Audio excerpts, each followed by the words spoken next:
নমস্কাৰ, মই আলপনা বৰুৱা স্বাগতম সকলোলৈ। এতিয়া মই গধূলি আহাৰ গ্ৰহণ কৰিবলৈ লৈছোঁ। এতিয়া 7টা বাজিছে। মই গধূলি 7টা বজাতে সদায় আহাৰ গ্ৰহণ কৰোঁ আৰু পাৰিলে আপোনালোকে গধূলি 7টা বজাৰ আগতে বা 7টা বজাৰ ভিতৰতে আপোনালোকে আহাৰ গ্ৰহণ কৰক। যিসকল ৱেইট লছ কৰিব বিচাৰিছে বা ডায়েবেটিছ ৰিভাৰ্ছ কৰিব বিচাৰিছে সেইসকলক কৈছোঁ।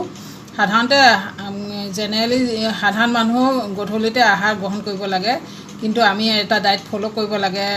যিহেতু ৱেইট লছ কৰিব বিচাৰিছোঁ বা ডায়েবেটিছ ৰিভাৰ্ছ কৰিব বিচাৰিছোঁ, সেইটো কাৰণে কৈছোঁ আপোনালোকে গধূলি 5টা বজাৰ পৰা 7টা বজাৰ ভিতৰতে আহাৰ গ্ৰহণ কৰক। এইখিনিতে মই ল' কাৰ্বহাইড্ৰেট আটাৰ বিষয়ে কৈ আছোঁ আপোনালোকক, কিন্তু এটা মই আটাৰ বিষয়ে কওঁ যিটো মই একদম মানে যাদু বুলি ভাবোঁ, যাদু আটা বুলি ভাবোঁ। এইটো আপোনালোকক দেখাই দিছোঁ। এইটো চাওক, এইটো আটা আপোনালোকে ল'ব পাৰে। ডাইবেক্সি আটা এইটো আপোনালোকে ল'ব পাৰে। কাৰণ মই যাদু আটা বুলি কিহৰ কাৰণে কৈছোঁ জানেনে? এই আটাটো মই যেতিয়া লৈছিলোঁ প্ৰথম অৱস্থাটো ঘৰতে মই আটা প্ৰস্তুত কৰি লৈছিলোঁ। সেইটো বিষয়ে ভিডিঅ' দিম বাৰু আপোনালোকক, কিন্তু ঘৰতে প্ৰস্তুত কৰি ল'ব পাৰি আটা। কিন্তু মই যেতিয়া ঘৰতে প্ৰস্তুত কৰা আটা আমনি লাগিলে, পিচি আমনি লাগিলে তেতিয়া মই এই আটাটো লৈছিলোঁ। এই আটাটো লোৱা যাদু আটা বুলি এইটো কাৰণে কৈছোঁ। এদিন মোৰ সেই আটাটো যেতিয়া মই কিনি আনিলোঁ, এই আটাটো মই যেতিয়া কিনি আনিলোঁ খালোঁ। মই প্ৰতিদিনেতো প্ৰথম যেতিয়া ৰিভাৰ্ছ জাৰ্ণি আৰম্ভ হৈছে মোৰ ডায়েবেটিছৰ, তেতিয়া মই প্ৰতিদিনে জোখোঁ গ্লুক'মিটাৰ দি ঘৰতে। এই আটাটো খোৱা পিছদিনাখন 2 ঘণ্টা পিছত মই যেতিয়া জুখিলোঁ, আচৰিত মানিব আপোনালোকে। এই আটাটো 100 গ্ৰামেই লৈছিলোঁ, 100 গ্ৰাম ল'ব লাগে। আপোনালোকে আচৰিত মানিব। মোৰ সেইদিনাখন মই তাজ্জুব মানিলোঁ, কাৰণ সেই আটাটো খোৱাৰ পিছত মই 2 ঘণ্টা পিছত জুখিলোঁ, তেতিয়া 96 ওলাইছে। খোৱাৰ পিছত দুপৰীয়া আহাৰ গ্ৰহণ কৰাৰ পিছত মই আচৰিতে মানিলোঁ, কিবা দৰৱে মিছ কৰি দিছে নে কিয়ে নে বুলি। তাৰপিছত যথেষ্ট দাম এইটো আটা, 500 টকা কেজি হয়। সেইটো কাৰণে মই আৰু পিছত 2-3টামান পেকেট খালোঁ। খোৱাৰ পিছত মই ভাবিলোঁ নাই, ইমান দামততো খাব নোৱাৰি, আমিতো সাধাৰণ মানুহ হয় নাই, ইমান দামতো আটা খাব নোৱাৰি।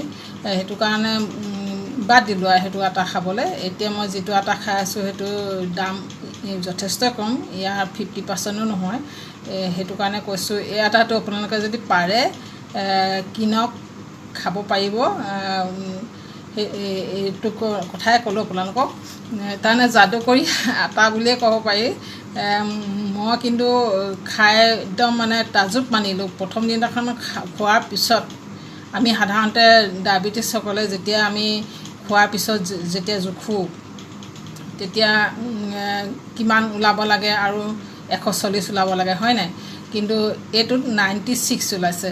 সেইটো কাৰণে মই ভয়ে খাই গৈছিলোঁ। খোৱাৰ পিছতো যদি 96 ওলাইছে, তেনেহ'লে এইটো কি আটা হয় সেই বুলি ভাবিলোঁ। কিন্তু দাম যথেষ্ট হয়, 500 টকা কেজিটো পাৰচেছ কৰিব নোৱাৰি, হয় নাই?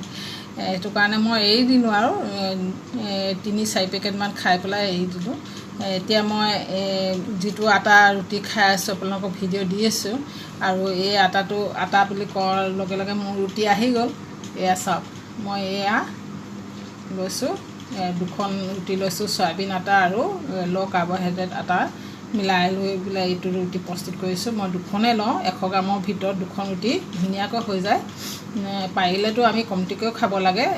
এখন ৰুটি খাব পাৰিলেতো আৰু ভাল, কিন্তু নোৱাৰোঁ যেতিয়া 2খন লৈছোঁ। 3খন কিন্তু নকৰোঁ, 2খনেই লৈ পেলাই খাওঁ। আৰু এয়া প্ৰ'টিন হিচাপে মই আজি মাংস লৈছোঁ।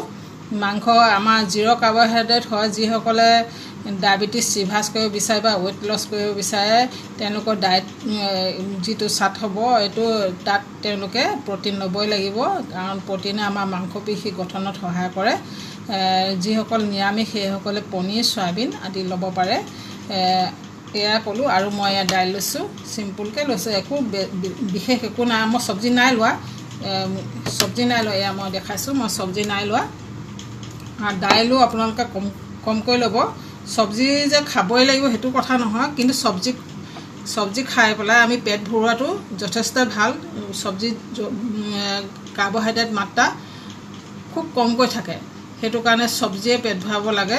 কিন্তু মোৰ এইটো এই থালিখনো ল' কাৰ্বহাইড্ৰেট হয় বৰ্তমান। এনেদৰে আপোনালোকে খাদ্য প্ৰস্তুত কৰি ল'ব। আৰু বিশেষ নকওঁ, মই আটাৰ বিষয়ে ক'লোঁ আৰু আজি বিশেষ নকওঁ আৰু আজিলৈ আহিছোঁ। ধন্যবাদ।